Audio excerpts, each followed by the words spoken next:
range in the complexity of the packaging we're having to deal with. We're going from films, we've got cardboards, we've got PP plastics, and we touched this morning on cartons. Cartons been a very positive driver way forward, but what it's done is to reduce the weight of a lot of material there for retailers. And we've had to put a lot more work into looking at what we call kind of composite structures, like the logo. Now, I don't know if many of you have seen this before, but it's a Rhodium strip, and it's called the seedling logo. And when you see that, it confers now compostability. So when you see that, you notice that logo there, you can know it can be disposed of in a compostable application. This provides a more lightweight packaging. Key things that we're still going to look at are these soup sachets, coffee sachets, teas, metallised films are still quite difficult, but we're now even managing to provide a metallised film, and I'll show you some data in a couple of slides, that will actually compost.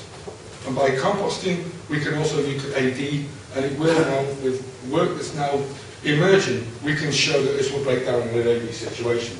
If they're biodegradable, the key advantage now is there's no need to be packaged.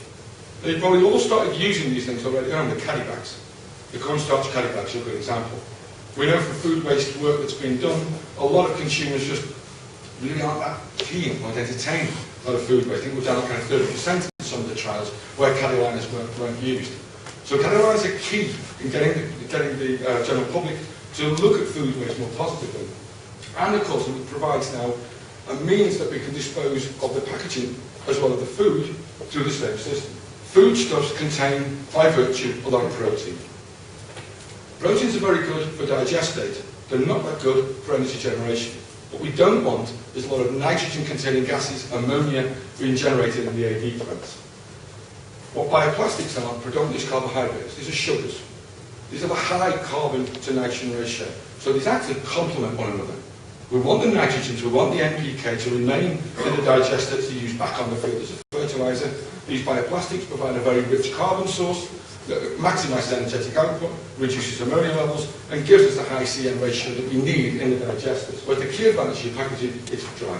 It's 95% of the polymer that will then biodegrade. It generates around 89 million cubic metres of biogas.